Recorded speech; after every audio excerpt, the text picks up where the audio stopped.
UPSC हमारे सामने है। अपने इतिहास में पहली बार यूपीएससी अपने एस्पिरेंट्स के साथ संवाद करने को तैयार है और ये इन मायनों में बहुत महत्वपूर्ण है कि अनगिनत सवाल हम तक पहुंच रहे हैं तमाम यूपीएससी एस्पिरेंट्स के, जिनका जवाब देने के लिए स्वयं UPSC chairman doctor Ajay Kumar आज हमारे साथ हैं। बहुत बहुत स्वागत है आपका सर। थैंक यू ममता जी, और बहुत शुभकामनाएं आपको शताब्दी वर्ष। Thank you. एक मील का पत्थर आप कह सकते हैं इसको। इससे पहले कि मैं सवाल लूं जो बहुत बड़ी तादाद में हमारे पास आ रहे हैं, आपसे ये जरूर जानना चाहूंगी कि इस बड़ी जिम्मेदारी का वहन कर रहे हैं आप, इस पड़ाव पर आप कैसा एहसास फील कर रहे हैं, क्या महसूस कर रहे हैं कि किस दिशा में आगे हमें अब यूपीएससी को लेकर जाना है?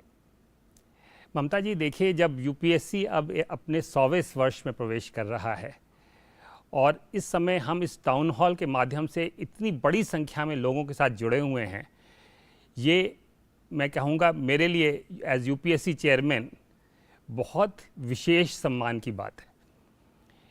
और इसके लिए मैं आपको भी और आपके माध्यम से डीडी न्यूज़ को भी हृदय से धन्यवाद देना चाहता हूँ। देखिए, इस सेशन का जो हमने ऑर्गेनाइज़ किया और पहली बार यूपीएससी ने ऑर्गेनाइज़ किया है, इसका हमारा मेन मकसद ये है कि हम अब इसके माध्यम से लोग अपने एस्पिरेंट के साथ, जिनको अक्सर हम देख नहीं पाते हैं डायरेक्टली, उनके साथ एक संवाद क्रिएट करना चाहते हैं और साथ ही साथ हमारी जो कुछ बातें हैं, हमारे जो कुछ इंसाइट्स हैं, वो उनके साथ शेयर करना चाहते हैं। क्योंकि हमें ये मानना बहुत ज़रूरी है, ये जो कैंडिडेट्स हैं ये सिर्फ कैंडिडेट्स नहीं हैं, ये देश का भविष्य हैं। बिल्कुल। और इनकी मेहनत और इनके सपने हमारे नए भारत को की रचना करेंगे। अगर इस नज़रिए से देखिए तो यूपीएससी एक परीक्षा नहीं है, ये एक नए भारत के भविष्य को बनाने की यात्रा है। और हमें ये भी समझना ज़रूरी है कि आज की जनरेशन मेरी जनरेशन से बहुत अलग है। ये एक जेनजी है, ये डिजिटल है, ये डाइवर्स है और डायनेमिक है। और अब ये वो पीढ़ी नहीं है जो केवल इंटरनेट को स्क्रॉल करती है, ये वो पीढ़ी है जो भारत की नई कहानी गढ़ती है। इसके लिए हमें इस जो हमारी भारत की ताकत है, इनकी जो ताकत है, जिसमें विविधता में एकता है और एकता में ऊर्जा है, इसके द्वारा हमें अपने भारत के भविष्य की कहानी लिखनी है। यहाँ पे मैं कहना चाहूँगा, हमारे लिए कोई अंतर नहीं है, चाहे वो रूरल बैकग्राउंड का हो, चाहे वो अर्बन बैकग्राउंड का हो, छोटे कस्बे से हो या बड़े शहर से हो। हमारे लिए सभी लोग मिलके भारत की डाइवर्सिटी को रिप्रेजेंट करते हैं।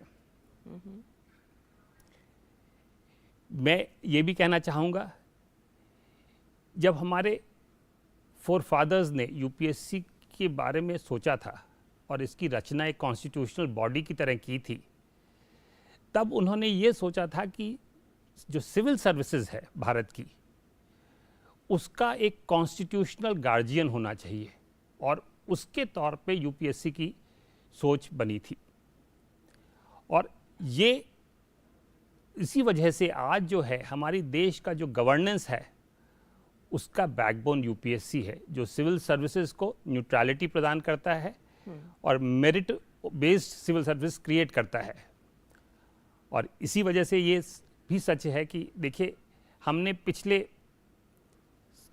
75 सालों में देश को बहुत सारे लीडर्स दिए हैं जिन्होंने बहुत ही बढ़िया काम देश की सेवा में किया है। एक और बात कहना चाहता हूँ इस मौके पे, बहुत कम संस्थाएं हैं जो 100 साल के बाद कह सकती हैं कि आज भी लोग हम पे उतना ही भरोसा करते हैं जितना उनकी रचना के समय हुआ था।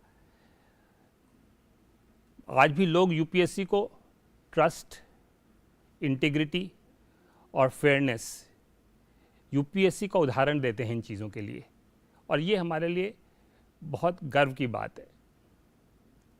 मैं आपको और आपके माध्यम से बाकी सभी को अश्योर करना चाहता हूँ कि यूपीएससी पूरी तरह से पॉलिटिकल और एक्सटर्नल किसी भी तरह के दबाव में कभी नहीं आता है और ना आएगा।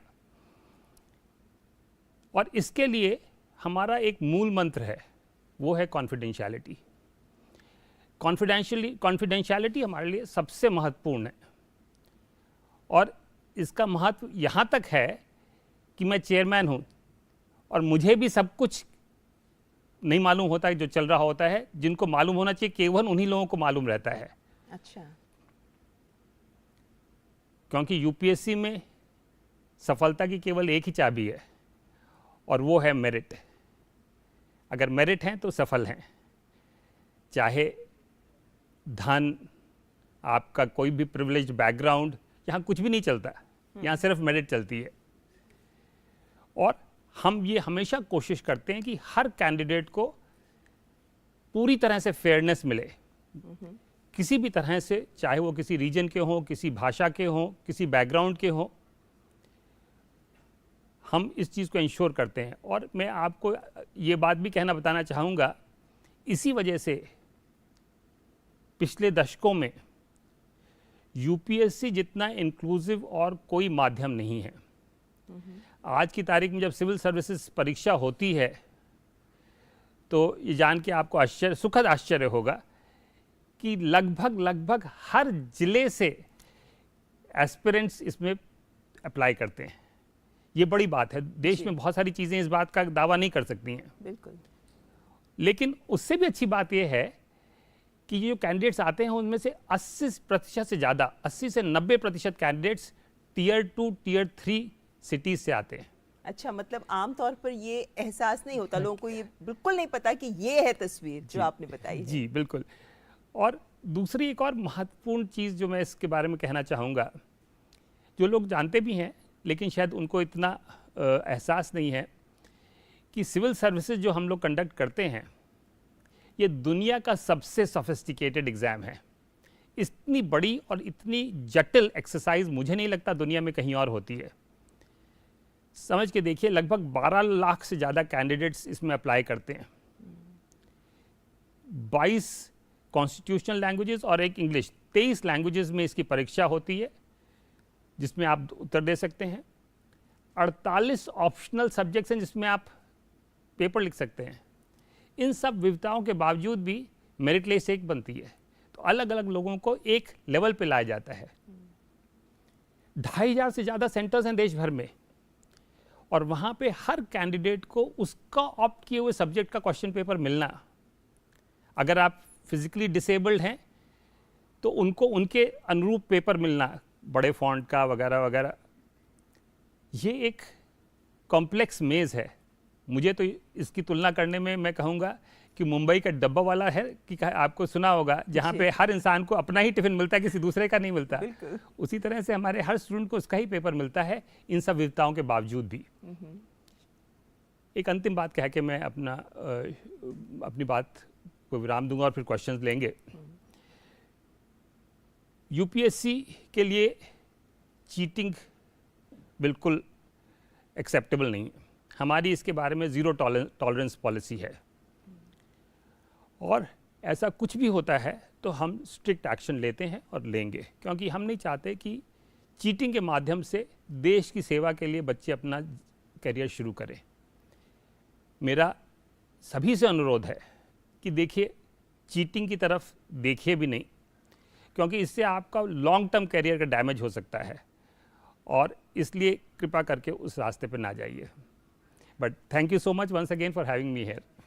सर, आपने बहुत सारे बिंदुओं को छुआ है, और मुझे लगता है कि आपकी बात में बहुत सारे सवाल भी हैं जिनके जवाब मिलते हैं।